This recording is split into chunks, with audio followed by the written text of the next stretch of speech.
Bonjour Jean-Pierre Madère. Donc chaque jour dans Hit Story, je raconte donc l'histoire d'une chanson. Et aujourd'hui, donc on aimerait vous interviewer donc sur Disparu, qui a été l'un de vos gros tubes en 1984 et que nous diffusons donc toujours sur Logos FM. Et pourtant, je crois que c'est une chanson qui a eu un petit peu de mal à aboutir. C'était surtout au niveau des paroles. Voilà, comme toutes les chansons, elles racontent toute une histoire et c'est vrai que Disparu, ça a été quelque chose qui a été long à venir. En 82, j'avais sorti un premier album qui s'appelait Faux Coupable qui n'avait pas du tout marché. La maison de disques m'avait rendu mon contrat et je savais que j'avais une autre chance, peut-être potentielle, avec un titre. Donc j'ai rassemblé un peu tout ce que j'avais composé et tout d'un coup, il m'est apparu que cette ambiance un peu qui était très Dépêche Mode à l'époque, avec des sons plus ferrailleurs que l'original maintenant, un peu... me paraissait être peut-être la possibilité d'un single. Mais j'avais pas de texte en français. Et donc, je trouvais pas quelque chose de bien. C'est pa. On cherchait, on trouvait pas. Il y a eu Fille perdue. Il y a eu enfin, c'était absolument abominable. Et un jour, avec la personne avec qui je collaborais, qui s'appelait Richard Seff, qui avait réalisé les premiers albums de Francis Cabrel, écrit des chansons pour Gérard Lenormand, Mike Brandt, etc., qui allait enregistrer au studio Condorcet, où moi j'étais bassiste avec Jean-Louis Pujade, le batteur d'Images. Tout d'un coup, Richard s'est pris de passion pour ma musique, pour mon attitude musicale. C'est le début de la New Wave. J'étais l'un des rares à Toulouse qui savait programmer les synthés et les boîtes à rythme. Donc je travaillais pas mal en fait. Et la nuit, j'allais au studio puisqu'il était inoccupé. Et donc là, ça a donné naissance à Disparu. Richard a flashé sur la musique aussi. Il n'a pas trouvé, pourtant Dieu sait si un grand auteur, de texte. Jusqu'un jour, où un soir, on est allé voir un film de Costa Gravas qui s'appelait Portée disparue, qui parlait de cette journaliste qui avait été enlevée, etc.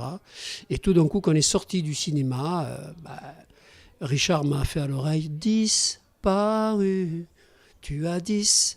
Waouh, génial. Et tout d'un coup, évidemment, ça fait tilt dans le film. On a changé le son un peu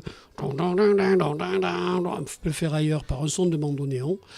Et on a décrit un peu, évidemment, ces milices secrètes. Et à la fois, ce qu'il y a de bien, ça marche sur deux niveaux. C'est à la fois une histoire d'amour qui a été populaire et dansante.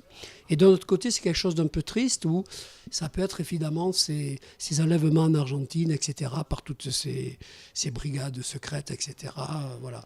Alors, ce qu'il y a de formidable, c'est que c'est Marie-France Aubrière, la patronne à l'époque de France 2, qui m'avait dit « J'adore ton single parce que personne n'a vu que c'était cette histoire de la journaliste, mais c'est génial parce que tous les gens dansent comme des fous sur ce titre, alors que c'est quelque chose d'un peu particulier. » Et je lui avais cité cette phrase de Carlos Gardel, je crois qu'il résume bien puisque j'habite Toulouse, qui est l'inventeur du tango moderne.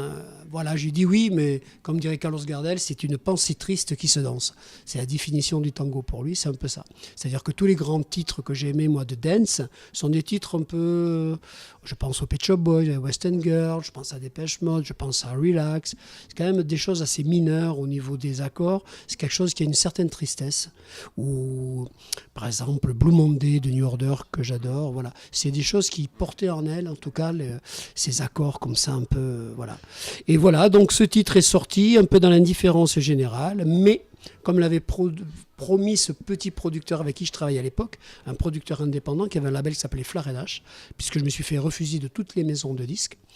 Du coup, on l'a sorti et petit à petit, j'ai vu que les disjockeys commençaient à le jouer. Et en juillet-août 84, on est numéro 1 des clubs. Et tout d'un coup, à la rentrée, je fais ma première télévision. Et évidemment, c'est un amoureux de Toulouse et de son maire, Dominique Baudis, c'est Michel Drucker qui me demande de faire ma première télé. Et en septembre-octobre 84, je vais faire ma première télévision. Bon, évidemment, je flippe un peu. C'est Michel Drucker, c'est en direct. Tous les gens sont devant la télé, du moins les quelques personnes qui restaient de ma famille. Et voilà, je rentre un peu dans ce métier par Michel Drucker. Et il y aura le premier top 50 un mois plus tard, où je suis, je crois, classé à la 7 ou 8e place. Le numéro 1 étant Peter et Sloan. J'avais peur de ne pas y être dans ce top 50. Tous les artistes ont flippé. Et le numéro 2, je crois que c'est Monsieur Cookie Dingler. Mon copain Cookie, je crois qu'il est numéro 2 ou numéro 3. Voilà, comme quoi, c'est jamais gagné d'avance pour tous les musiciens qui nous écoutent. Une chanson, c'est jamais couru d'avance. Ce métier peut avoir des renversements totalement incroyables. Voilà l'histoire de Disparu. Merci beaucoup Jean-Pierre Madère de nous avoir éclairci donc sur cette histoire et merci aussi d'entretenir la flamme des années 80 qui nous fait beaucoup de bien.